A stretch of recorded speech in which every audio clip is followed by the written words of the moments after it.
E aí, torcedor do Verdão, beleza? Mais um vídeo aqui no canal JP Palmeiras para trazer as últimas informações. Estou trazendo aqui para vocês o Sport TV News, atualizando as últimas notícias do nosso Palmeiras, galera.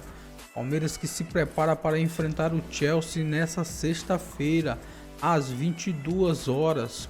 Fica aí até o final do vídeo e não se esqueça de deixar aquele like, beleza? Muito bonitinho. Especialmente os crias da academia, especialmente porque o Abel fala muito do cuidado mental e do trabalho psicológico, né, que é feito dentro do Palmeiras. Mas especialmente os chamados crias da academia, como não deixa de ser o Estevão, né, embora tenha feito parte da sua formação no Cruzeiro, os crias da academia, eles contam um cuidado especial, assim, do departamento de psicologia. Sabe que quando o jogador tem 17 anos, eu nem considero muito a formação anterior, embora acho que até... É mesmo? É, porque... Mas com 17 anos ele já tem 12 anos de atleta, né? Não, 17 anos ele já pode ter 12 anos de atleta. Pode ter, não necessariamente tem, no caso tem. Mas assim, não necessariamente tem. Às vezes você tem 6 anos de atleta ou 5 anos de atleta. E às vezes assim... Mas acho que isso é cada vez mais rápido, porque eles não têm começado cada vez mais cedo. Tem começado com 9, né? Tem menino que começa com 7. Mas enfim, quando começa com 7, você não está esperando... Você pode até estar projetando. Não, mas aí no final você vai falar, ó, comecei Sim, aqui. Que vai ter gente que vai querer contar esses gols, tá? Porque quando chega, não quando dá chega ideia, no profissional, é que a gente consegue analisar, e você tem razão, eu concordo também. A gente está falando de profissional de 17 anos, né? Então ainda falta essa formação ser...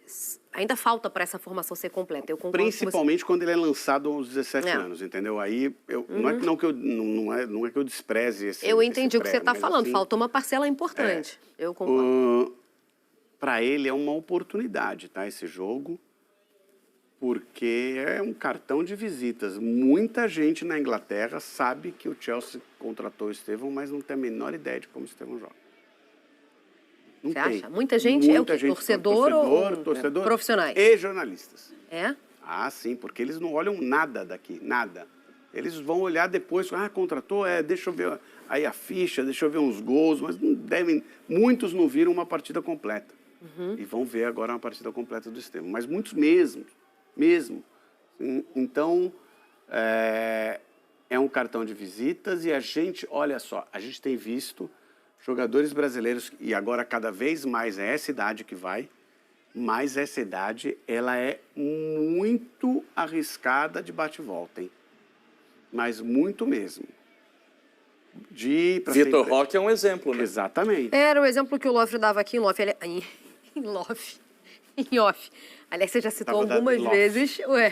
Você já citou algumas vezes esse exemplo. Mas você vê o mesmo caso, a história se repetindo? Não é a história se repetindo, é que a gente não pode cobrar de um menino de 18 anos que vá para o exterior, se adapte a um clube que joga com características diferentes, que tem um cuidado diferente com o que o outro clube tinha com ele, numa cidade diferente, numa temperatura diferente, mesmo que com a presença da família, a família não conhece a cidade, assim, é difícil. Adaptar é difícil. Adaptar para qualquer idade é difícil. Quanto mais jovem, mais difícil ainda. Então, pode acontecer ir lá, ser emprestado, depois do empréstimo não voltar e ser emprestado novamente ou voltar para o Brasil. Isso não quer dizer que é um fracasso, porque é muito difícil. Se alcançar o sucesso, é realmente um sucesso, porque as dificuldades são imensas. E o normal é que leve um tempo, né, para se adaptar à cultura nova. Então, de tudo, só que os clubes lá também não te dão muito tempo. Então, por exemplo... Não tem muita paciência. Não é que não tem paciência, eles têm dinheiro para contratar outro, ou para lançar... Não, mas quando você contrata um menino de 17 anos... Você está entendendo que não está contratando um profissional pronto, né? Isso. É um menino de 17 anos. E até por isso, às vezes, você contrata outro porque você precisa resolver o teu problema naquele ano e aquele jogador dá uma interrompida no processo de crescimento do jogador que você contratou antes. Tá? Então, a gente está vendo o Endrick com dificuldade no Real Madrid, com dificuldade no Real Madrid, gente. Quer um outro exemplo de alguém que está no Chelsea? O Andrei Santos saiu super jovem daqui... Chegou, não jogou, foi emprestado, né? Então, eu acho que cada vez mais esse tem sido o normal. O cara sai tão jovem daqui que ele não está pronto. A gente fala que quando o jogador aqui no Brasil faz 22, 23, 24, ele já começa a ficar velho para a Europa. Aí você tem o Richard Rios contrariando a expectativa hoje com 25, sendo observado no mercado. O Arias com 27, tá pronto. Ele veste a camisa hoje, qualquer time ele joga. O cara quando sai com 17, 18, ele tá sujeito a bater na Europa e voltar, infelizmente. Eu acho que essa avaliação que os europeus estão fazendo da idade do jogador de futebol brasileiro, ela está equivocada. Eu não sei se passa só por isso, Lofre, só pela observação da entrega profissional, porque eu não quero acreditar que alguém contrate um menino de 17 anos imaginando que está contratando... não é todo dia que nasce um Lamine Yamal, né? Mas eu acho que passa muito por uma observação de comportamento. Não, claro, mas passa muito essa adaptação que a gente está trazendo aqui, ela passa não é só estilo de jogo... Mas até por isso, quanto mais velho, melhor. Melhor você... Com os 23, se você fizer uma análise num jogador de 23 anos aqui no Brasil, pegar uma análise dele nos últimos 3, 4 anos, você vai falar assim, esse jogador, olha, tem um perfil que vai se adaptar aqui. Porque o comportamento dele é bom, ele é bom profissional, a família não cria problema para ele, pelo contrário, dá um suporte para ele, e então traz que esse vai se adaptar. E se levar 2 anos para se adaptar, ele tem 25, ele joga mais 5 anos. Mas aí você também perde na revenda, né? Se for a tua primeira intenção. Eu lembro que o Marcelo... não é o principal dos principais clubes europeus, tá? O Chelsea, quando contrata um jogador, ele não está preocupado com a revenda. O Manchester City, quando contrata um jogador, não está... Real Madrid não está preocupado com a revenda. Mas não está mesmo. Você fala assim, ele vai para o Sporting, ele vai para o Porto, para o Benfica. Está preocupado com a revenda. Tá, é verdade. Eu lembro que o Marcelo, e ele já falou isso em vários podcasts de que participou, quando ele sai do Fluminense e vai para o Real Madrid, ele volta umas 3, 4 vezes, assim, sempre ele brinca, ele inventava desculpa. Eu falava que queria minha chuteira que tinha ficado no Brasil para poder voltar, porque a primeira impressão foi de medo, né? O que eu faço agora? Como é que eu... E a história mostrou aí que estava no caminho certo. Vamos de Vitor Roque, então, porque ele falou do desafio que vai ser justamente enfrentar o Chelsea. Eu sempre falo quando se veste a camisa do Palmeiras é um sonho realizado. E tá vivendo tudo isso, nem nos meus melhores sonhos. Nunca imaginei tá disputando o Mundial, tá nas quartas. E estou muito feliz de estar aqui hoje disputando as quartas de final de Mundial de Clubes e com a camisa do Palmeiras. Sabemos que o Chelsea é um grande time europeu, vem demonstrando isso nos últimos anos. Mas sabemos que não vai ter jogo fácil também, vamos brigar, estamos trabalhando firme, com muita humildade e tenho certeza que vai ser um jogo duro, mas muito competitivo também. Então, vai ser um jogo duro, promete brigar. Este é Vitor Roque no Palmeiras. Já sei no que você está pensando, eu também estou pensando a mesma coisa, mas quero falar sobre essa partida contra o Chelsea. De verdade, não sei se vai ser olhando para como o Chelsea jogou até aqui, né? Não sei se vai ser muito mais difícil que o jogo do Botafogo, não, gente. Não, acho que é no mesmo nível. Isso aí. No mesmo Obrigada. nível. O Chelsea não tem nada de diferente das grandes equipes do futebol brasileiro aqui, mas nada mesmo. O Chelsea é um time mediano do futebol internacional, do futebol completaço, europeu. Mesmo completaço. Mesmo completo, é um time mediano do futebol europeu. Eu acho que tem jogo, mas para mim o Chelsea tem um ligeiro favoritismo. Não, tem. Mas assim, no caso do Botafogo, quem achava que o Botafogo tinha um ligeiro favoritismo também tinha razão, porque dava para achar isso aí. Por isso é que eu comparei contra o Palmeiras. Eu não achava, não. Não, mas dava para achar, não dava? Não era nenhum absurdo. Acho que era um jogo equilibrado, e aí também é um jogo equilibrado. E o Palmeiras tem condição de vencer, porque o Palmeiras é um time pragmático, né? E quando eu falo de ligeiro favoritismo, eu acho que passa muito mais pelos desfalques na linha de defesa do Palmeiras, né? Porque você vai jogar contra o adversário mais difícil até aqui nessa Copa do Mundo de Clubes e sem 3 dos seus 4 jogadores da defesa, sendo 2 deles pilares ali, o capitão e o lateral esquerdo que não tem reposição imediata. Então, se há um ligeiro favoritismo para o Chelsea, não é nem tanto pela qualidade do time, que acho que tem qualidade e acho que há esse ligeiro favoritismo. Mas, para mim, essa diferença que vai haver é muito mais pelos problemas para o Abel escalar o time do que propriamente pela qualidade do adversário. Falando nisso, Vini, surgiu ontem uma possibilidade que a gente discutia aqui, mas eu acho que eu tenho dificuldade de acreditar, porque está sendo colocado o Vanderlan para dar a entrevista o tempo inteiro, certo? Uhum. Chegar amanhã e não aparecer o Vanderlan na escalação vai ser algo, até uma certa maldade com o jogador. Mas, obviamente, que o técnico não está muito preocupado com isso. O técnico está preocupado em colocar o que ele acha que ele tem de melhor em campo e o que ele tem de melhor dentro da estratégia. E por isso que é muito pragmatismo. Se precisar ter um conflito ali, ver alguém de cara feia, vai chegar à conclusão de que o melhor é fazer um outro esquema com 3 zagueiros, não ter um lateral esquerdo, vai acontecer, tá? Mas seria, assim, realmente bem estranho. O lateral esquerdo substituto está dando entrevista o tempo inteiro. Ó, Vanderlan, vocês vão falar agora com o Vanderlan. A assessoria vai trazer aqui quem para vocês? Vanderlan, né? E aí, não vai jogar o Vanderlan. Seria muito estranho, mas eu não vou duvidar, tá? São 23 jogos e 3 gols marcados com a camisa do Palmeiras de Vitor Roque. Ah, Vitor Roque, tem outro. Esse vai ser titular. Pode acontecer o que acontecer. Pois é. Eu sabia que você estava pensando. Flávio Lopes vai entrar num jogo, fazer 4 gols um dia e no outro dia Vitor Roque vai ser titular. Falar do Palmeiras no Mundial de Clubes da FIFA. Alongou. Tô pronto. Cintos afivelados. Podemos decolar para os Estados Unidos? Sim, senhor. Vamos lá. Senhor Celso Zelt. Tá tudo certo aqui. Senhor André Donk. Tudo Posso? pronto. Então, podemos. Já viajamos, já chegamos e já estamos ao lado dos amigos. Como é que é? Ao lado dos amigos. Já aparecem na nossa tela André Linares e Gustavo Zupac, ao vivo dos Estados Unidos. Nem sei, é tanta cidade, cada hora estão numa cidade. Eles vão dizer onde eles estão, para trazer as informações do Verdão. Bom dia, amigos. Bom dia, Abel. Grande abraço para você e para todo mundo aí no Brasil. Aqui ao lado do Gustavo Zupac, na Filadélfia, Abel. Em frente, inclusive, ao CT do Philadelphia Eagles. Sabe, Linares, tem essa dúvida que o Abel tem, eu também tenho. É tanta viagem que tem dia que eu toco o despertador, eu acordo, eu falo, onde é que eu tô? Miami, Nova York, Filadélfia.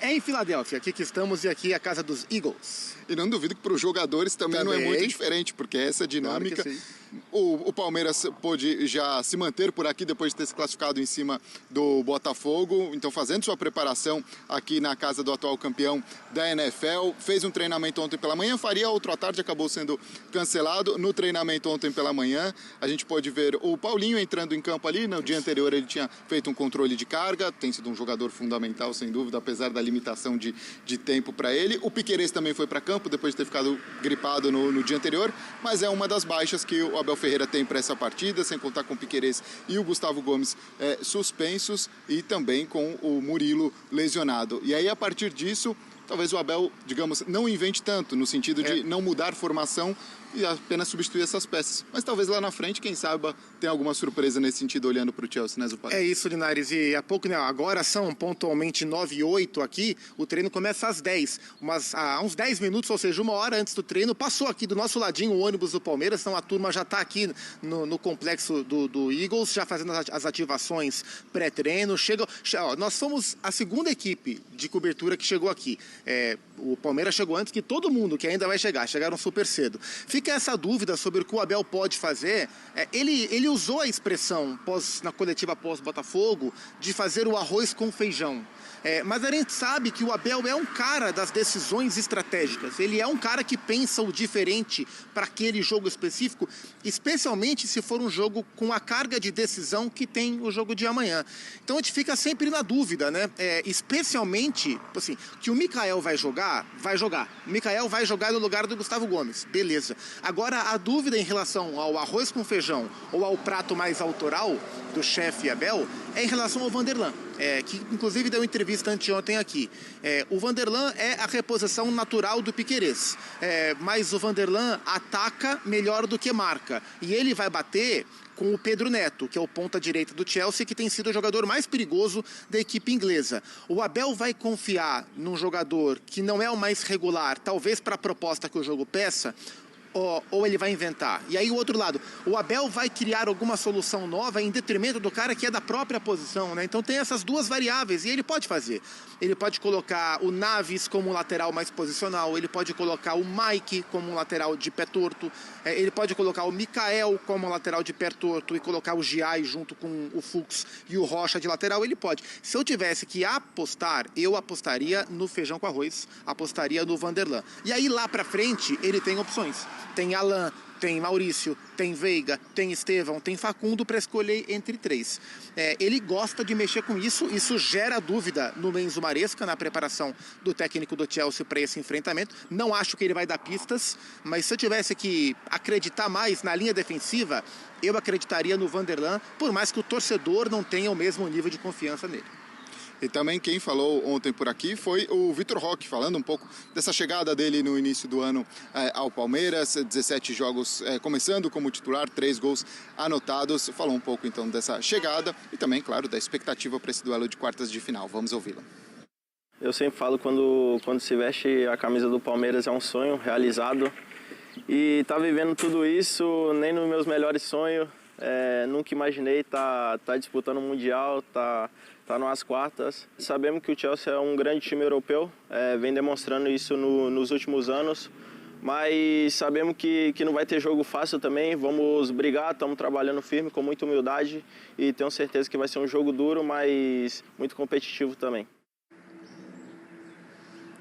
Como o Zupac destacava, logo mais então o Palmeiras fazendo o treinamento às 10 da manhã no horário local, 11 aí do Brasil, e depois teremos a oportunidade também de entrevistar alguns jogadores e ouvir também o técnico Abel Ferreira, saber um pouco de que ele prepara para essa partida, de olho no que é o Chelsea. Até interessante que durante a fase de grupos, o Maresca até fala em um dos jogos, não, a gente fez alguns testes pensando em pré-temporada, algo nessa linha. Eu duvido que ele esteja pensando nessa altura do campeonato, literalmente, em algo nesse sentido. E ele também tem que tomar uma decisão, porque assim como o Palmeiras tem desfalques importantes no plural, ele tem um desfalque muito importante, que é o Moisés Caicedo, fã de esporte que acompanha a Premier League a temporada inteira, sabe da importância do Caicedo na dinâmica de meio campo do Chelsea, e muitas vezes quebrando galho até como lateral direito quando preciso.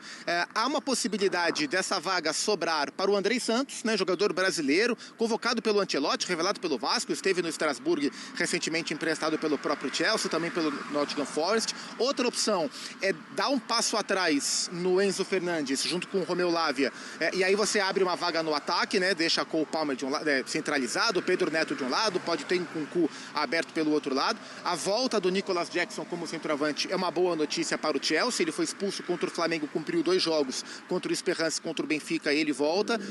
Tô achando que vai jogar o Andrei, até por ser brasileiro, acho que nesse caso o Enzo Maresca pode privilegiar esse menino que é muito bom de bola.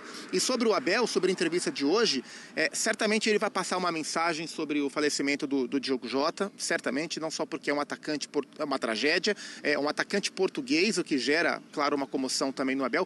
E o irmão do Diogo Jota, o André, né, que faleceu, jogava no Penafiel, que é o time da cidade do Abel, um time onde o Abel começou a sua carreira também como treinador, né, então certamente isso vai ser tema também na coletiva do Chelsea, claro, um dos rivais do Liverpool nesse triste passamento do Diogo Jota. Muito obrigado, então, amigos. Gustavo Zupac e André Linares, ao vivo lá da Filadélfia, trazendo as informações do Palmeiras. Excelente dia, bom trabalho para vocês, amigos. Até mais. Valeu, grande abraço. Professor Celso Zelt, Palmeiras com dúvidas, com interrogações, mas com muitas opções aí para o professor Abel Ferreira. Mas às vezes menos é mais, né? Eu estava pensando nessa teoria do arroz-feijão. A teoria do arroz-feijão geralmente é usada como uma bola de segurança. Nesse caso, é um arroz-feijão que pode queimar. Né? Isso, professor. Como assim? Pode queimar, porque o Vanderlan mais vai do que volta. Ali vai cair o Pedro Neto. E o time, como organismo, precisa criar um anticorpo para isso. Se conseguir criar, eu considero um arroz-feijão, mas é um arroz-feijão arriscado. É um arroz-feijão arriscado. O palmeirense coça a cabeça porque sabe que o Vanderlan mais vai do que fica e ali o Chelsea é forte. Eu acho que essa é a dúvida do Abel. Abel. Um arroz com feijão com um ovinho ali misturado. Quem é esse ovinho? É o Maurício um pouquinho mais atento? Quem sabe? É o time como organismo para segurar esse cacuete do Vanderlan ir demais. Ou não ir por estar inibido, mas eu não acredito. Eu acho que por característica... Só o professor Abel fala para ele, segura mais, não se empolga tanto, porque olha quem vai cair do teu lado. Essa é a primeira coisa. Não é? Até porque acho que você não tem muito para onde correr, né? Porque são desfalques que a reposição naturalmente não vai vir no mesmo nível. Pode ser que faça uma partida espetacular, não estou entrando nem nesse mérito. Mas assim, o nível que o Piquerez joga, o Mundial que o Gustavo Gomes tem feito é muito bom.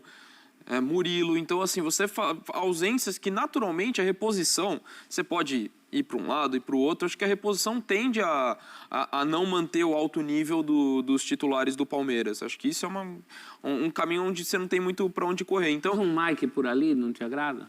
Eu tenho um pouco de dúvida em relação à improvisação.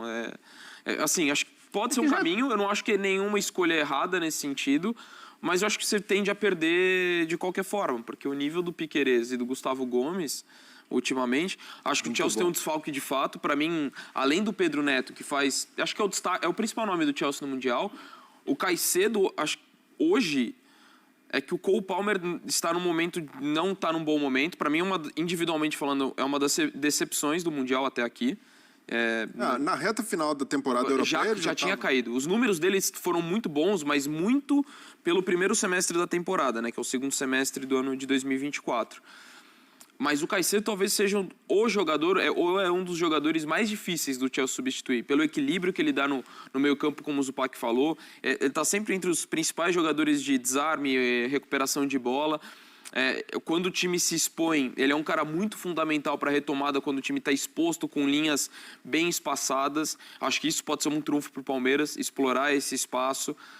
Não sei qual o caminho que o Maresca vai colocar, se recuar mais o Enzo Fernandes, e aí você traz o Cole Palmer mais centralizado, que para mim é onde ele rende mais, mas você fica com um time mais exposto, ou se ele vai manter o Palmer mais do lado, o Enzo à frente e colocar um volante por ali. Mas ainda assim, se você pegar no combo de desfalques, o Palmeiras chega mais prejudicado pelas ausências do Chelsea. É um setor todo. É um setor, porque você fala assim, são bons jogadores? São. Mas para entrarem 3 de uma vez, já estou considerando o Fux que já está, mas enfim, não é, né? O Murilo de zaga reserva. 3 de uma vez, isso pode comprometer. Mas eu me preocupo mais com essa questão do lado esquerdo que bate com o lado direito do Chelsea. Acho que é isso que está tirando o sono do Abel. E tem, na zaga também, quando perde Gomes e Murilo, ele perde no ataque, porque os dois vão muito bem em bola parada ofensiva. E claro que o Fux e o Mikael, se for substituto do Gomes, podem fazer esse papel, mas eu vejo que até pelo entrosamento, capacidade do Abel de sempre explorar bem a bola aérea, o Palmeiras também perde ali, até porque o Chelsea tem 2 dificuldades. Uma marcando bola aérea, o Flamengo soube se aproveitar disso, e a outra é o próprio Enzo Maresca, o técnico do Chelsea, reconheceu. Ele disse que em todos os jogos da temporada, principalmente na Premier League, quando o Chelsea se propôs a fazer um jogo de trocação, um jogo lá e cá, perde a bola e ataca, em que o jogo sai do controle da posse de bola do Chelsea, o Chelsea se perdeu e foi mal porque tem dificuldade, e a característica dos jogadores não é de fazer transição a todo momento. Então, o Benfica teve um momento do jogo que até pintou isso e o Chelsea saiu bem, né? Mas aí já estava com a mais, né? Ali na prorrogação, o Benfica teve jogador expulso e aí ficou um jogo mais aberto. Mas o Chelsea, quando o jogo foge um pouco desse controle, o Pedro Neto é muito bom, mas não é esse cara que tem um compromisso de voltar sempre. Cole Palmer, mesma coisa. Se jogar um Madueke, que foi titular em alguns momentos também, não entrega essa recomposição. Então o Palmeiras pode se aproveitar disso, né? De levar o Chelsea para essa armadilha, de fazer um jogo ali de trocação e até com muita bola longa, né? Aproveitando velocidade pelos lados. Mas ainda assim, eu concordo com o Donk, esses desfalques do Palmeiras pesam muito até na elaboração de uma estratégia. O Abel vai precisar passar muita confiança para os jogadores, vai precisar trabalhar esse aspecto emocional, porque é natural, você tem uma defesa esfacelada e até isso condiciona outras escolhas do Abel. Certamente, entre Aníbal e Emi Martínez, e quem sabe até ele pode optar pelos dois, né, encorpando mais o meio-campo, ele vai ter de pensar nisso. Ele não está com a defesa original. Então, quem passa mais segurança? O Emi Martínez, mais plantado à frente da defesa, ou o Aníbal saindo mais, caçando, tendo mais dinâmica, até para fazer melhor esse jogo de transição. Então, esses dilemas vão pesar nas escolhas do Abel a partir dos desfalques. Daqui a pouco nós vamos falar do Fluminense também, na preparação para o jogo contra o Al Hilal. Mas agora a gente vai falar de Real Madrid e Borussia Dortmund. Daqui a pouco, depois que a gente falar do Real Madrid e do Borussia, talvez do Fluminense, se sobrar tempo, quero voltar nesse assunto, porque me chamou a atenção um amigo Breler aqui ao meu lado. Então é isso, torcedor do Verdão. Valeu por chegar até aqui no final do vídeo. Não se esqueça de deixar aquele like, beleza? Se você ainda não for inscrito aqui no canal, já se inscreva, ative o sininho de notificação para não perder nada que eu posto aqui no canal. Falou e até mais!